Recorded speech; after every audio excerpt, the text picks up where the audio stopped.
Welcome to the story. Don't forget to like, subscribe and support me.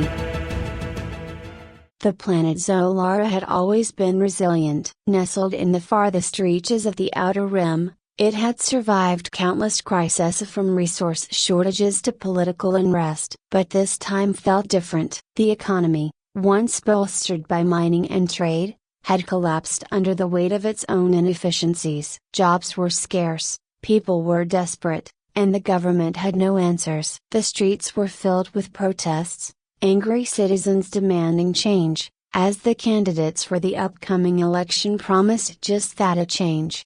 On one side was Talon Vek, a former military commander turned politician. He was everything the people thought they needed: bold, strong, and unafraid to make the tough decisions. His campaign was a storm of fire and fury, and he promised what others dared not speak: war. War, he argued, would pull Zolara from the depths of its economic crisis. The neighboring star systems were rich with resources, and they were weak, ripe for the taking. All Zolara needed was the will to strike, and under his leadership, they would. His opponent, La Uramanan, was a voice of reason in an unreasonable time. A diplomat by trade, she spoke of cooperation and rebuilding alliances. She warned of the dangers of Talon's promises, of the lives that would be lost and the instability that would follow. But her words fell on deaf ears. The people were too tired, too angry, too eager for a quick fix. They didn't want patience, they wanted power. When Talon won the election in a landslide,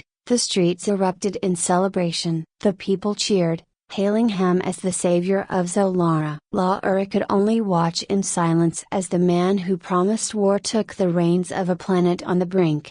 The first few months of Talon's rule were filled with fiery speeches and grand declarations. He wasted no time in assembling his military council, pulling together the most experienced officers and strategists Zolara had to offer. Chief among them was Commander Mechs, a man who had seen more battles than he cared to remember. Mechs was cautious, a soldier who knew the cost of war. But Talon, drunk on his newfound power, dismissed Mechs's warnings with a wave of his hand. "Our enemies are weak," Talon declared at one council meeting, pacing in front of the holographic map of the neighboring star systems. "The Elarians are pacifists, they've never been tested in war. We'll crush them within weeks, and their resources will fuel Zolara's rebirth." Mechs kept his eyes on the map, noting the strategic locations Talon was eyeing. "The Elarians may not have a large military, but they're not alone,"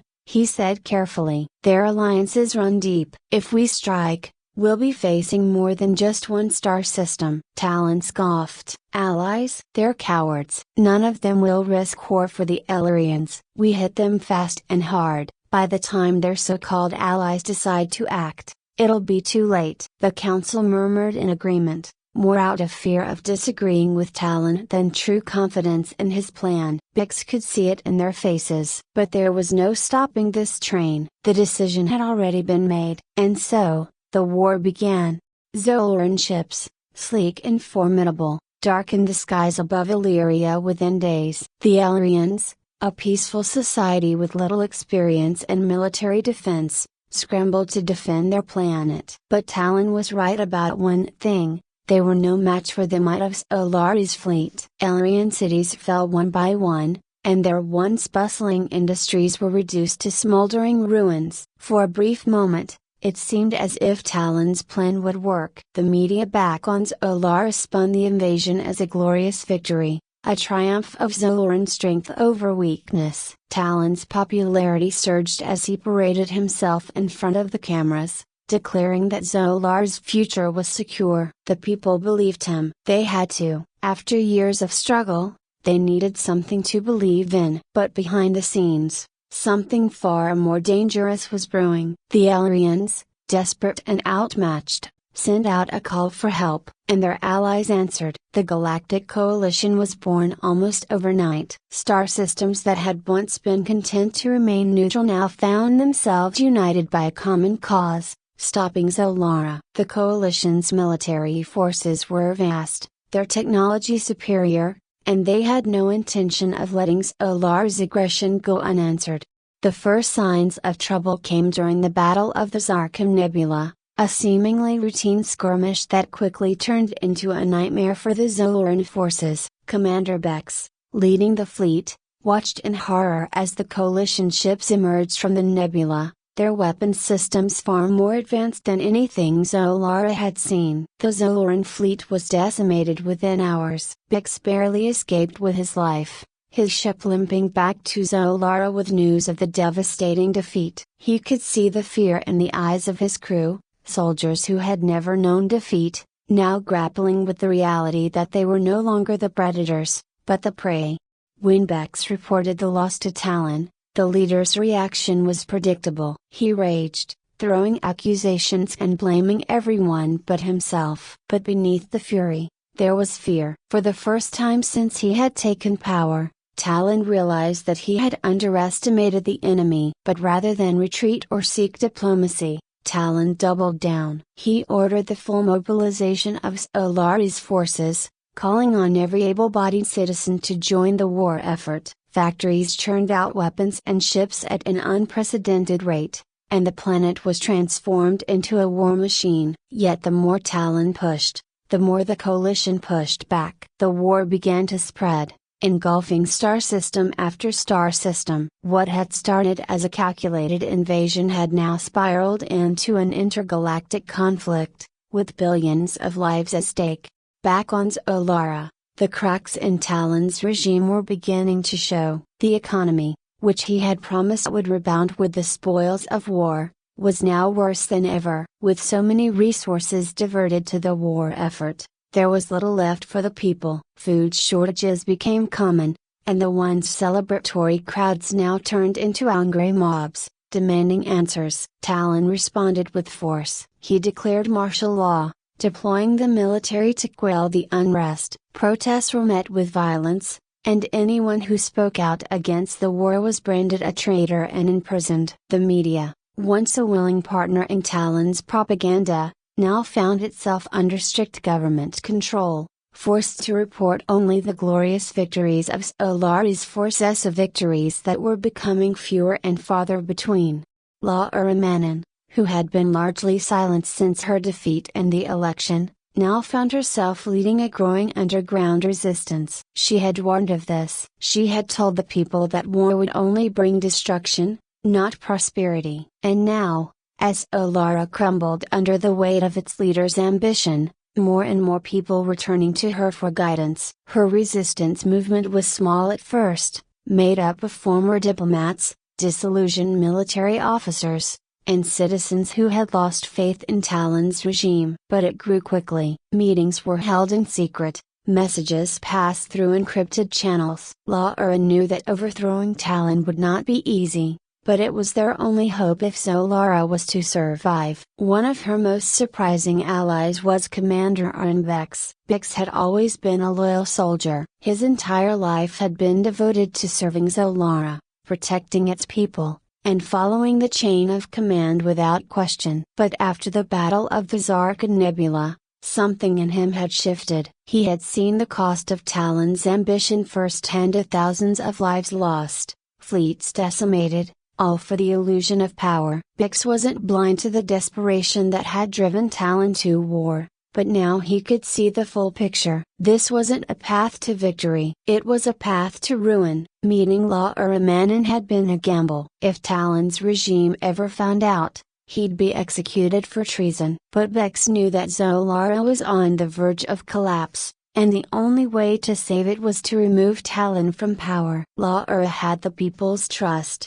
Even if they had rejected her in the election, she represented the values that Zolara had abandoned: reason, diplomacy, and hope. When Mechs approached her, the former diplomat had been cautious. They met in a small, dimly lit room hidden beneath the bustling streets of Solari's capital. Laura sat across from him, her eyes searching his face for signs of deception. "You're taking a great risk coming here, Commander," she said softly. "What makes you think I would trust you?" Mechs leaned forward, his voice low but steady. "Because I'm the only one who can stop Talon." Laura studied him for a long moment, the weight of her decision clear in her eyes. And why now? Why not before he started this war? Bix's jaw tightened. Because I believed in him. We all did, but I've seen the truth. He's leading us to destruction, and if we don't act now, it'll be too late. The air between them was tense,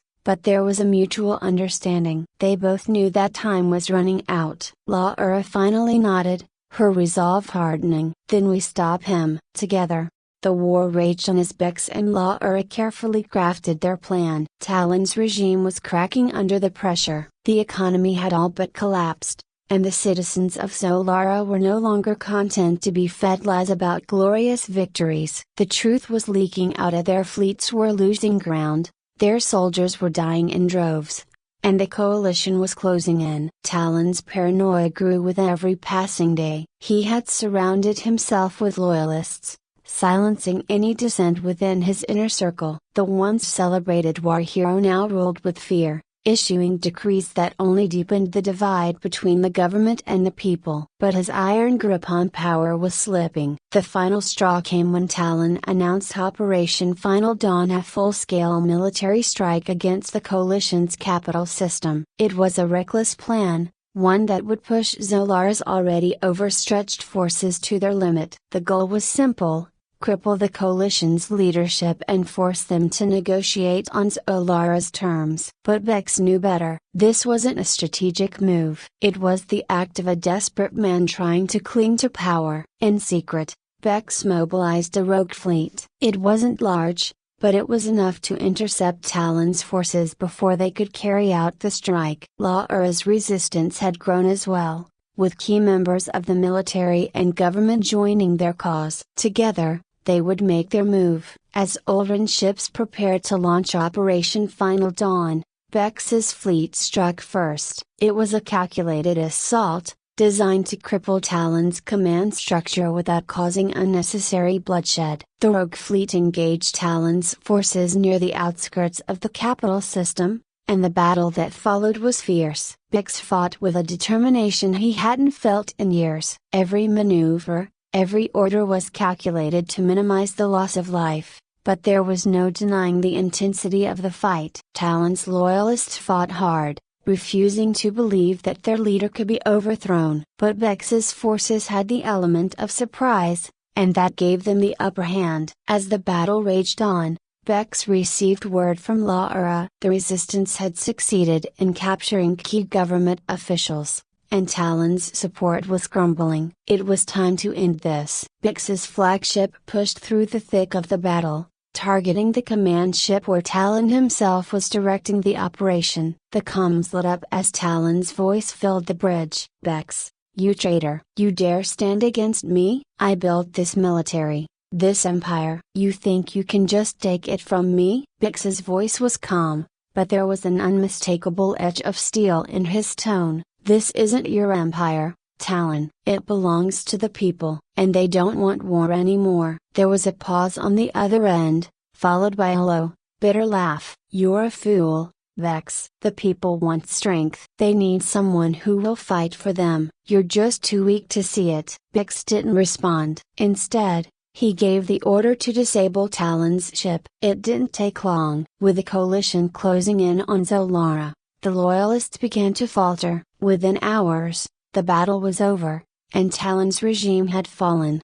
When the dust settled, Laura stood at the center of the capital's grand hall, addressing the citizens of Zolara. Her voice echoed through the crowd, filled with the weight of the past and the promise of a new future. "This war was a mistake," she said, her eyes scanning the faces of those who had suffered under Talon's rule. "But we can rebuild. We can choose a different path, a path of cooperation, of peace, and of hope. It won't be easy, and there will be many challenges ahead. But we will rise from this, stronger than before." The people listened in silence, their faces a mixture of relief and uncertainty. They had been through so much, seen so much destruction, lost so many lives. The road to recovery would be long, but for the first time in years, there was a glimmer of hope. Laura knew that the fall of Talon was only the beginning. The damage had been done. The economy was in ruins, entire cities had been destroyed,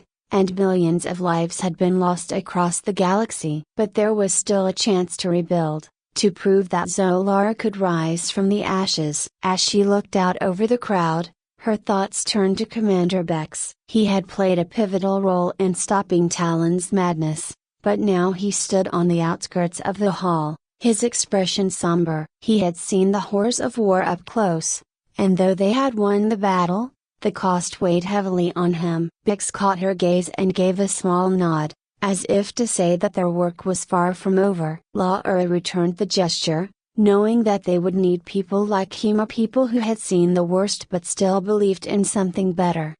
The galaxy would not forget what had happened. The war that had started with one man's ambition had spiraled into an interstellar conflict that left countless civilizations devastated. The Galactic Coalition, though victorious, was now tasked with picking up the pieces. And Zolara, once a proud and powerful planet, now stood as a symbol of the dangers of unchecked power. The democratic system that had elected Talon was in tatters. Many questioned whether democracy could survive in the aftermath of such a disaster. How could a system that allowed a man like Talon to rise to power ever be trusted again? But Laura believed in democracy. She believed in the people's ability to learn from their mistakes, to grow and change. It wouldn't be easy, but she was determined to restore Zolari's faith in itself. As the sun set over the capital, Laura took a deep breath. There was much work to be done, but for the first time in a long while,